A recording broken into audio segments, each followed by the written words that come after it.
જો તમે તમારી વાડીમાં બોરવેલ એટલે કે દાર કરાવવા માંગો છો, તો 1.5 લાખ રૂપિયા સુધીનો દાર કરવામાં તમને સરકારી સહાય મળી શકે છે.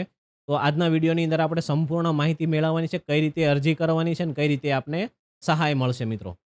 તો નમસ્કાર મિત્રો, હું છું પ્રોફેસર ભાર્ગવ અને શરૂઆત કરીએ આજના વિડીયોની. તો મિત્રો, પાણીની કાયમી સમસ્યાનો ઉકેલ માટે સરકારે જે અત્યાર સુધી કૂવા હતા, પણ એ કૂવાને અંદર શું થતું હતું કે ભૂગર્ભ જળ જે છે એની સપાટી નીચે ગઈ, એટલે કે 50-60 ફૂટના કૂવા હતા, એ કૂવા આપણે 100 ફૂટની ઉપર વયા ગયા તો પણ આપણે એનો કાયમી ઉકેલ આવ્યો નથી. એટલે એ કાયમી ઉકેલ માટે સરકારે હવે બોરવેલ સહાય યોજના ચાલુ કરી છે. દર વર્ષે એની અંદર સરકાર ફંડ ફાળવે છે અને એની અંદર વિવિધ યોજનાઓ થકી આપણને પ્રોત્સાહન આપે છે. તો આ યોજનાની અંદર મિત્રો 2 પ્રકારના છે કે સૌથી પહેલી યોજનાનો લાભમાં એવું છે કે કોઈને નવો દાર કરાવવો છે, એટલે કે નવો બોરવેલ કરવો છે, તો એની અંદર તમને સરકાર સબસિડી આપશે. અને તમારો જૂનો કોઈ દાર છે અથવા કૂવાનું રિચાર્જ કરાવવું છે. ઘણીવાર આ નવી મેથડ ચાલુ થઈ છે. ઘણા લોકો આની શરૂઆત કરી દીધી છે. તો એ કરાવવું હોય તો એની અંદર તમને ખાસ 90% સુધી સહાય મળશે. બોરવેલની અંદર 50% અને રિચાર્જ કરશો તો તમને 90% સુધીની સહાય મિત્રો અહીંયા મળવાની છે. હવે આ સહાય કેટલી મળશે? સૌથી મોટો મુદ્દો કે તમે જો સામાન્ય અથવા નાના ખેડૂત છો, તો તમને 50 થી લઈને 75% એટલે તમારું જે બિલ બને, બોરવેલનું જે દાર કરવાનું બિલ બને એની વાત છે. અને મહત્તમ જે સહાય છે 50,000 થી લઈને 60,000 રૂપિયા સુધીની સામાન્ય કેટેગરી, જનરલ કેટેગરીના ખેડૂત હશે તો તમામ લોકોને મળશે. તો તમે એસસી, એસટી કેટેગરીમાં આવતા હોય મિત્રો, તો એસસી, એસટી કેટેગરીની અંદર 85% થી માંડી 90% એટલે કે 1,66,000 સુધીની સહાય મળે છે, 1.5 લાખથી પણ વધારે. આ છે દાર માટેની વાત છે મિત્રો. હવે મિત્રો વાત કરીએ આપણે બોરવેલ માટેની. તો બોરવેલ એટલે કે રિચાર્જ તમે કરાવો. બોરવેલ રિચાર્જ કરો એટલે કૂવો રિચાર્જ કરો તો તમને સબસિડી છે ને 90% સુધી વધી જાય છે અને 1.5 લાખથી માંડીને 1,66,000 સુધી થશે. અને આ સરકારી રિચાર્જ યોજના છે એની અંદર 90% સરકારનો ખર્ચ અને 10% લોકફાળો, જનભાગીદારીનો. એટલે મતલબ એ જ થયું કે ભાઈ 90% સરકાર દેશે ને તમારે માત્ર કેટલા દેવાના છે? 10% દેવાના છે. આ 90% છે ટોટલ ખર્ચના છે.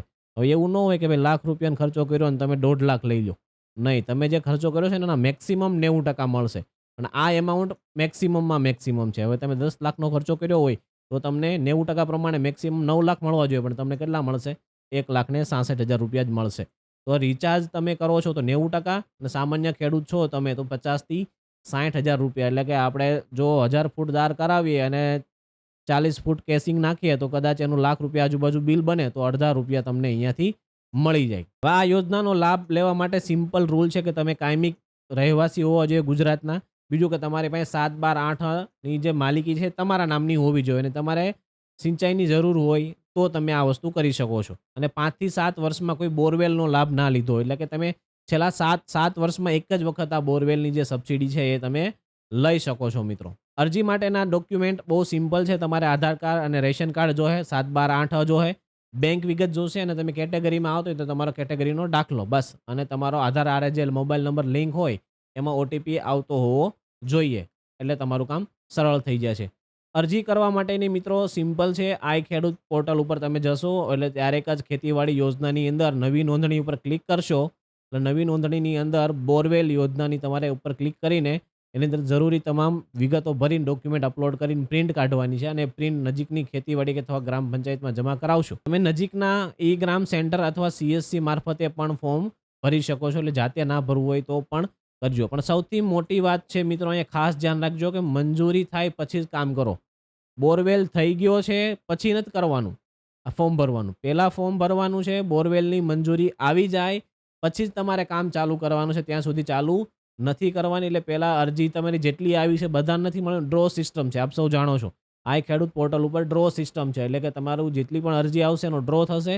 તમારો વારો આવશે તો પ્રી એપ્રુવલ મળે પછી તમારે કામ ચાલુ કરવાનું છે બોરવેલનું. પછી અધિકારી તમારે ત્યાં ચેકિંગ કરવા આવશે અને તમે જ ખરેખર બોરવેલ કરેલો છે અને તમારા ડોક્યુમેન્ટ કમ્પ્લીટ હશે તો તમારા ખાતાની અંદર પૈસા જમા થશે મિત્રો. હવે મિત્રો તારીખની વાત કરીએ તો હાલ ગવર્મેન્ટ મોટાભાગે માર્ચ અને એપ્રિલ મહિનાની અંદર આ ચાલુ કરી દે છે.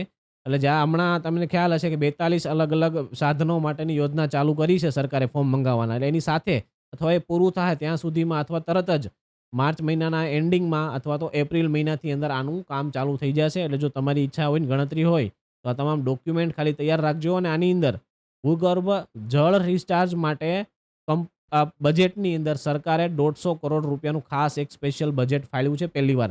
બોરવેલ માટે તો હતું જ આ જે રિચાર્જ માટેનું અલગથી બજેટ ફાળવ્યું છે. એટલે તમારા ચાન્સીસ એની અંદર ખૂબ જ વધારે રહેવાના છે મિત્રો. તો મિત્રો વિડીયો ગમ્યો હોય તો ચેનલને લાઈક અને શેર કરજો અને સબસ્ક્રાઈબ કરી દેજો જેથી તમને આવા ફરીવાર આવા જ વિડીયો મળતા રહે અને ખેતરને પાણીદાર બનાવવું હોય તો તમે આ ડોક્યુમેન્ટ તૈયાર રાખજો. જેવી અરજી ચાલુ થાય એટલે અરજી કરી દેજો અને કંઈ પણ જરૂર પડે તો કોમેન્ટ કરજો. હું તમને ચોક્કસ એનો આન્સર આપીશ. સીતારામ મિત્રો.